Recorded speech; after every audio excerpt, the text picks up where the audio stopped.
मुसलमान हिंदुस्तान में अपनी बलिदान दिया है। ये तो बात सही कहा। अगर हिंदुस्तान में अगर बलिदान न देते तो पाकिस्तान को भी हिला के न रखते। वो भाईचारा की, आपस में प्यार बांटने का काम करते हैं। जिस तरह से आपने कहा पिस्टल के बलबूते पे वोट को भड़काया जा रहा है, वोट ना पड़ने की, ये लोकतंत्र संविधान हमारा खतरे में है।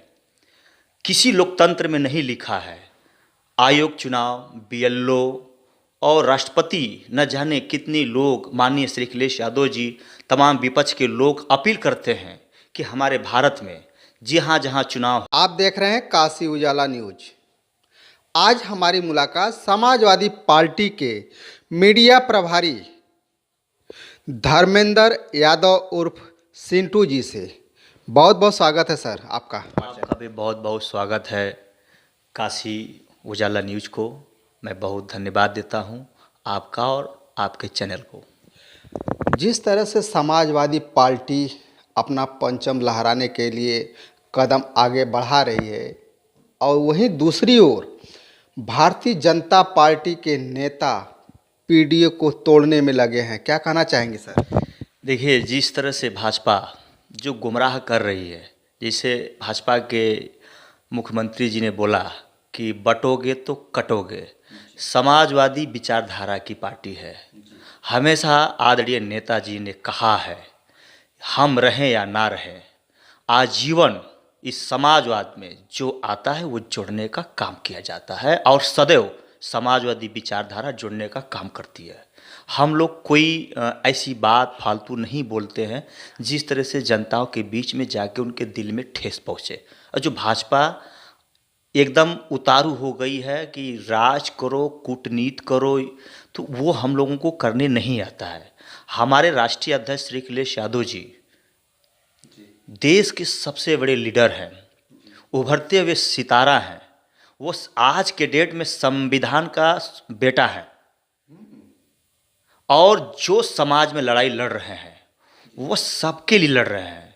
आपने तो एक बहुत बड़ी बात कह दी कि संविधान के बेटे हैं। इस बात पे तो पूरे भारत में तो हलचल से मच जाएगी। मैंने इसलिए कहा, जो हमें ज्ञान मिलता है वो संविधान के बताए हुए मार्गदर्शक पे मिलता है। ABCD जो भी हमें समाज में बोलना होता है वो किताब के जरिए से हमें ज्ञान होता है। और जो संविधान का संरक्षक होता है वही तो सपुत्र है। वो हम सब के माननीय मार्गदर्शक और आने वाले और जितने तेजी से विपक्ष में चापे हुए हैं वो हम सब के हमारे मुखिया माननीय श्री अखिलेश यादव जी, जो संविधान के बेटे के रूप में देखा जाता है। देखिए, हर बार पीडीए को पीछे करने के लिए जिस तरह से बीजेपी अपना हथकंडा अपनाती है, अभी देख रहे थे कि चुनाव हो रहा था और जो उत्तर प्रदेश के जो पुलिस है किसी के इशारे पे बंदूक तान ली और मुस्लिम महिलाओं को तमंचे की दम पे रोका गया। क्या पीडीए को तोड़ने का पूरा प्रयास किया जा रहा है या ये अपनी राजनीति को सिद्ध करने के लिए हिंदू राष्ट्र को, जो कहते हैं कि हम हिंदू राष्ट्र बनाना चाहते हैं, ये इसी बंदूक के नोक पे? देखिए, ऐसे तो हिंदू राष्ट्र नहीं बनने वाला है। मैं बता देना चाहता हूँ, जो इस तरह का घटिया राजनीति कर रहे हैं, मुसलमान हिंदुस्तान में अपनी बलिदान दिया है। ये तो बात सही कहा। अगर हिंदुस्तान में अगर बलिदान न देते तो पाकिस्तान को भी हिला के न रखते। वो भाईचारा की, आपस में प्यार बांटने का काम करते हैं। जिस तरह से आपने कहा पिस्टल के बलबूते पे वोट को भड़काया जा रहा है, वोट ना पड़ने की, ये लोकतंत्र संविधान हमारा खतरे में है।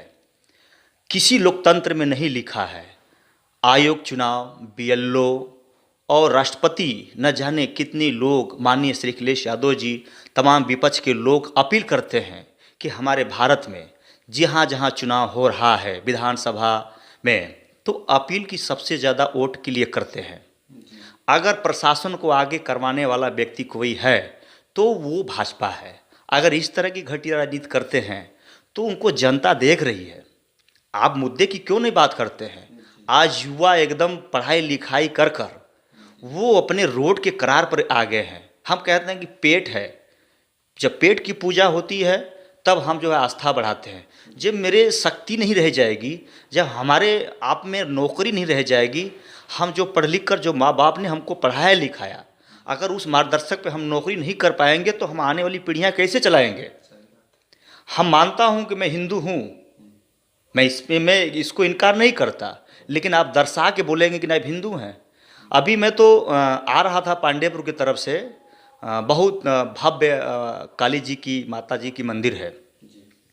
अगर आप तोड़ते हो तो आपको कुछ नहीं होता है, और थोड़ा सा कोई हटा के तोड़ता है तो आप उसमें राजनीति करते हैं।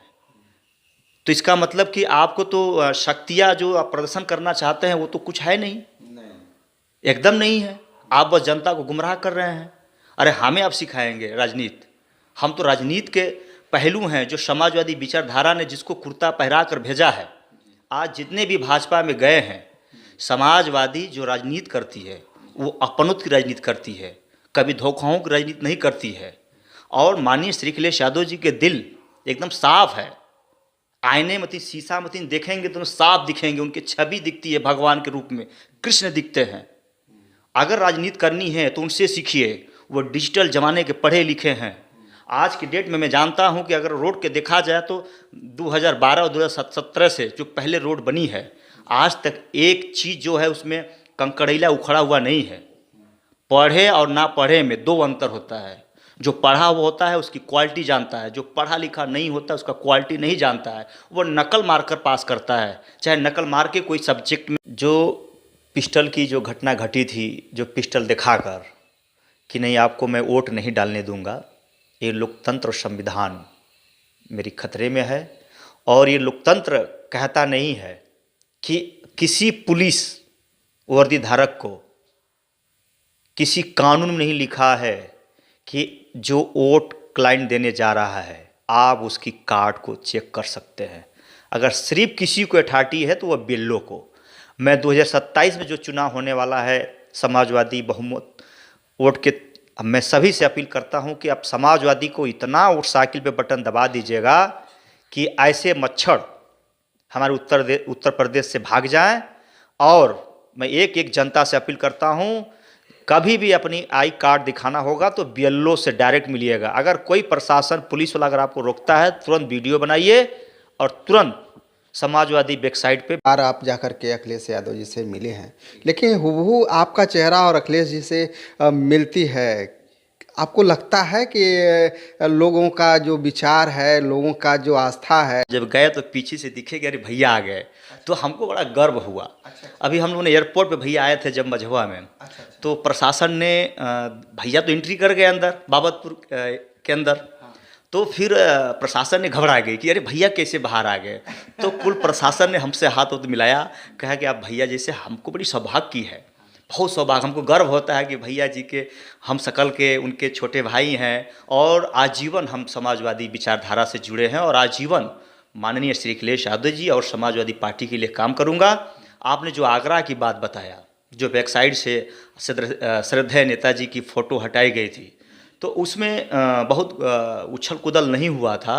फिर उसको संशोधन करके फिर वो कुछ भाजपा के जो लोग ऐसे थे जो उसको ज़बरदस्ती उनको लैपटॉप पे बैठाकर, कंप्यूटर पे बैठाकर बैकसाइड से हटाया गया। जैसे ही सबको युवाओं को पता चला कि नेताजी ने इस धरती के लिए नहीं, हिंदुस्तान के लिए, सबके लिए, जिस गांव से आते हैं इस धरातल पे सबको चाटा मारने का काम किया है। नेताजी ने जो लिख लिया, जो पढ़ लिया, जो अपनों को अपना लिया, वही तो नेताजी है। आज के धरती पे बताइए, तीसरा नेता के बाद चौथा नेता कौन पैदा हुआ? ना कोई होगा। नेताजी तो कहते थे कि जब गांव में विपत्ति आवे तो मैं समाजवादी युवाओं से ऐलान करता हूं कि जो विपत्ति आए वो सब लोग बांट के उसकी मदद करिए। नेताजी की वो विचार थी। और उसी धरातल पे हम सबके यशस्वी महबूब नेता श्री अखिलेश यादव जी चल रहे हैं। उनमें छवि दिखती है नेताजी की, जो भाषण देते हैं। आज जो विपक्ष में चापे हैं, अगर भाजपा बहुमत से आती तो न जाने खाद की, खान पियन, तेल, खाद्य पदार्थ में वो सब कुछ में दाम बढ़ा देते। आज पसीना छोड़ा कर रखे हुए हैं। आज युवा जो अपने आप को महसूस कर रहा है, सांसें ले रहा है, तो वो नेताजी के जो छवि दिखती है माननीय श्री अखिलेश यादव जी में, वो सदन में जाके एकदम चापे हैं। ऐसे युवाओं की, ऐसे पढ़े लिखों की इस देश में ज़रूरत है। जो अनपढ़ को खुदे नहीं मालूम कि हमको कैसे क्या राज चलाना है। आज के ज़माने में साहब डिजिटल की ज़माना है, डिजिटल में सब जीना चाहते हैं। हमारी जो क्वालिटी है वो न समझ में आए तो समाजवादी विचारधारा से किसी भी कार्यकर्ताओं से पूछ लेंगे तो आपको खुद ही बता देंगे।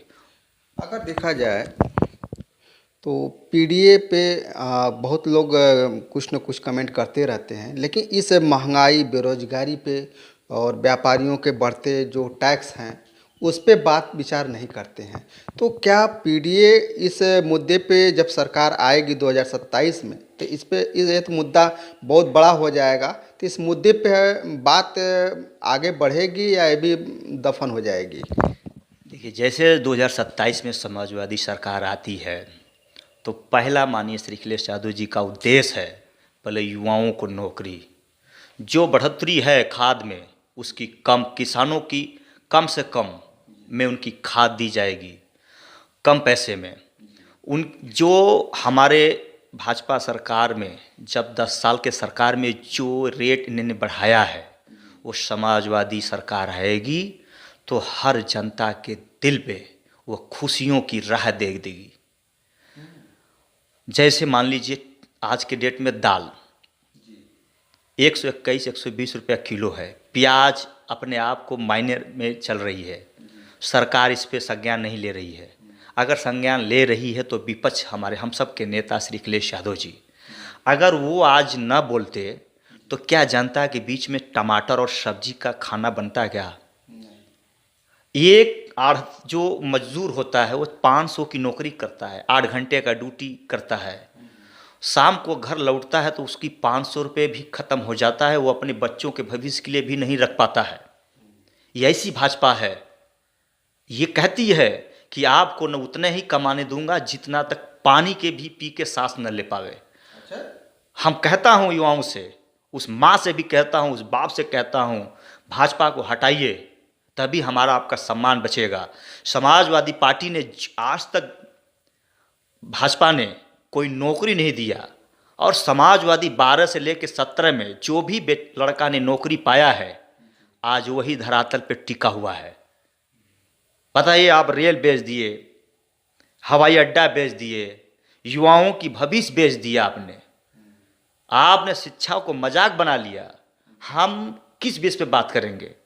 अरे हम तो जानता हूं कि हमारे सामने कृष्ण भगवान भी हैं, शंकर भगवान भी हैं, मैं मानने वाले हमारे जनता, हमारे भगवान, हम लोग सबको मानने वाले हैं। अगर आप इसलिए कहते हैं कि नहीं आप हिंदू बनो और पूजा करो, अरे ये आप कहिए ना कि नौकरी लो और पूजा करो।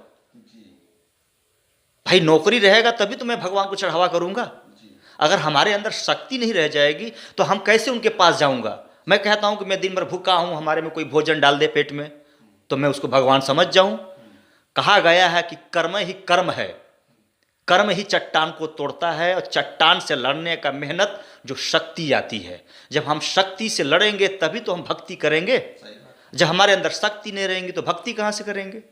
और हमारे मुखिया श्री अखिलेश यादव जी यही कहते हैं, पहले रोजगार होगा तभी हम सब आने वाले पीढ़ी में मजबूत होंगे। जब रोजगार होगा तो हर घर में और खुशियाँ आती है, सब भगवान को मानने वाले हैं। और आप कहिए कि नहीं आप सनातन बनिए, आप पूजा पाठ करिए, तो आपके कहने से न राज चलेगा न आपके कहने से पाठ चलेगा। हम मानने वाले हैं, आप मुझे सिखाइए मत, अपने आप को सीखिए। आपने तो भगवान को रोजगार बना लिया है, मंदिर को रोजगार बना दिया है। आप जो पूजा पाठ 1 रुपये में होती थी, आज आप कहते हैं 1500 रुपये की टिकट लगता है। हमको तो नहीं लगता कि गरीब आदमी जाके पूजा पाठ कर लेता होगा वहाँ पे। आप कितनी गुमराह की बात कर रहे हैं।